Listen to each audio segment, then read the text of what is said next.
Do you hate going to the doctor? It's time-consuming and sometimes awkward. But here's the thing. Most men's health issues have really simple solutions. RexMD makes getting generic and branded Viagra or Cialis easy. Everything's online, even the prescription. No office visits. No talking to a receptionist. Super simple. Viagra can cost around $90 a pill, but RexMD has generic Viagra for just as low as $2 a pill. Just fill out a quick medical questionnaire on their website. A doctor will review your situation. RexMD has helped over 300,000 guys get the help they need quickly and conveniently. Your medication gets shipped right to your door with free 2-day shipping. To save 90% off starter packs of generic Viagra or Cialis, head to rexmd.com/Chael. That's rexmd.com/Chael for up to 90% off plus a free gift. Or just click on the link below. Did you guys see the face-to-face with Cejudo and Sterling? It came out, somebody was filming it. It appeared to me that both of them had just arrived to the hotel. And there's a process when you arrive, right when you check in. UFC will have a big room set up. You got to go over there, get your paperwork done, and put in your glove size. You got to sign these posters, which is the most painful experience you will have on fight week is signing of these posters. Everybody's got to do it. So my point is, they'll get brought together, and where this video took place, to me, looked like that was the environment. They both arrived, but there was a few things that came out in this video. Okay, this wasn't prepared. Aljo saw Henry. He walked up. Be cordial. Say hello. Right, we're both in the same room. I'm going to look over like I don't see you. He went over and said hello. Very polite. It was very simple, but there was a little bit of back and forth by both. You could tell there was very organic, and Henry was very, by Henry standards, subdued. It was quiet, he was monotone, he was calm. And later, both Henry and Aljo made a statement. They said their time at bantamweight is limited. So I'm taking the statement of, I'm having a hard time making weight and I'm not going to do this very many more times. I'm taking that and I'm applying it to Henry being a bit subdued. And I'm assuming that it was because Henry was a little bit lower on energy because he's pulling weight. Few assumptions by me? Sure. There's the video, and that's a very reasonable explanation. And let's take a closer look at that. You got two guys that are the top guys that are saying, I'm not going to be in this weight class anymore. And very common in combat sport for Americans. It is very much an American phenomenon to pull this weight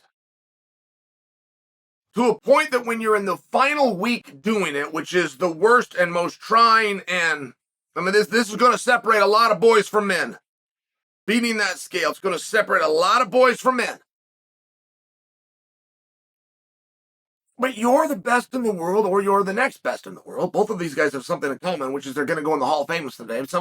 Both of these guys have something in common. Just world champions, rare, a lot of skill there, and they're saying I have a really hard time making weight. And you do start to wonder, if you're so good, right? If you're so good, if you're the world champion, if you're so good, where are you cutting weight? And it's just a built-in function of our sport. It's not as though Aljo and Henry created this phenomenon. There's other guys doing it too. They just happen to speak about it and they're the main event. So I'm bringing it to you because I would like to take a little bit of a look at that. Why are you cutting weight? And allow me to answer this for you just so that you understand. Nobody ever has cut weight to find competition. You cut weight to avoid competition. The baddest dudes cutting weight, it takes away from it. Hey, if you're so good, how come you don't think you're that good? If you're so good, why don't you believe it? I most certainly do believe it. No, you don't, or you would have gone here at this weight, which is less than what you weigh, right? When a guy passes up a weight class to get to a weight class, it tells you a lot, right? There's a weight class called 145 pounds. Let's use that as an example. If a guy weighs 153,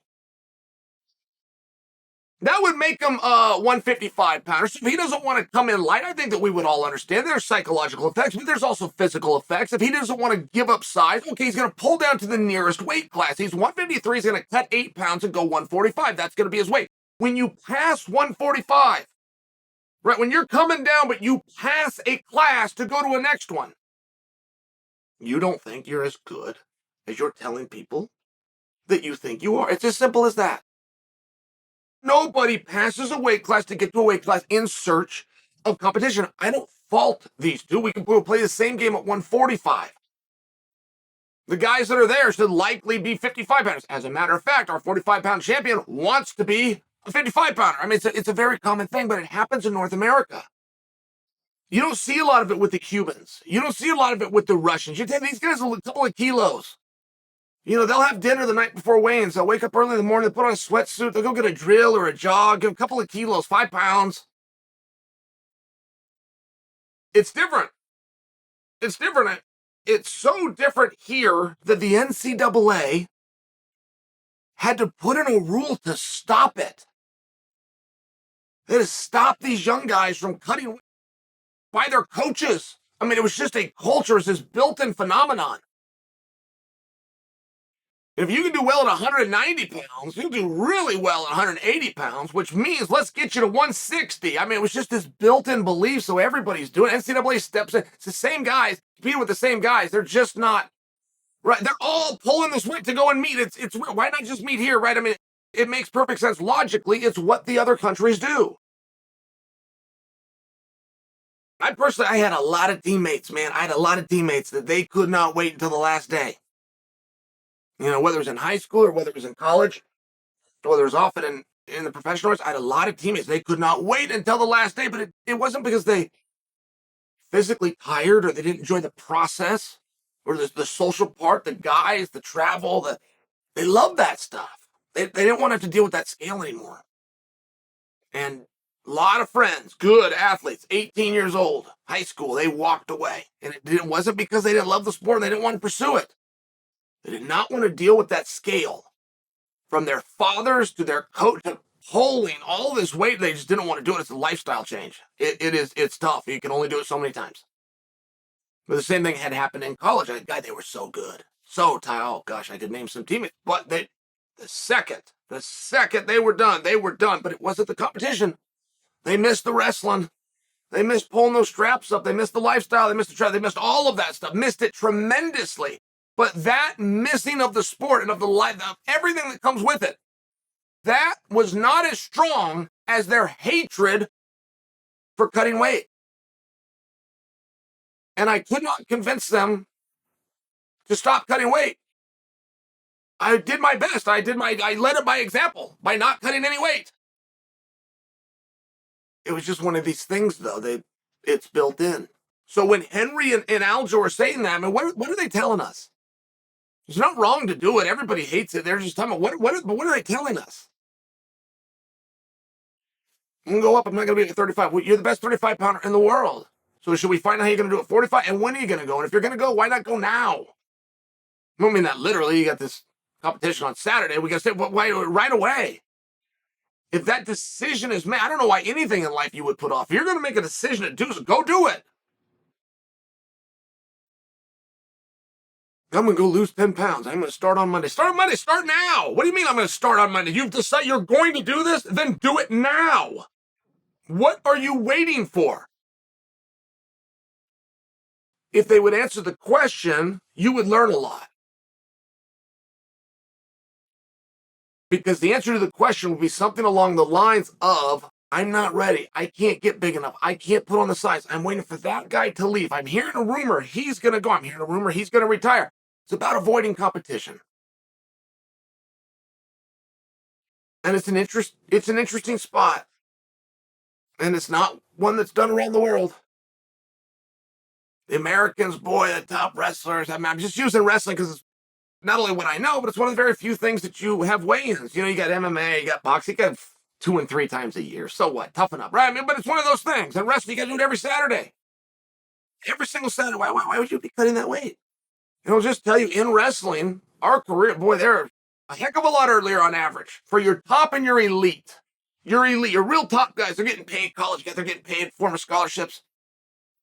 They have an average age in the sport, an average expiration date of 23 years old. I mean, it's to the point that data in our sport is completely thrown off. You're talking about when guys are peaking and they're in their primes and okay, they're retired over here. They must be too old. It's none of those things.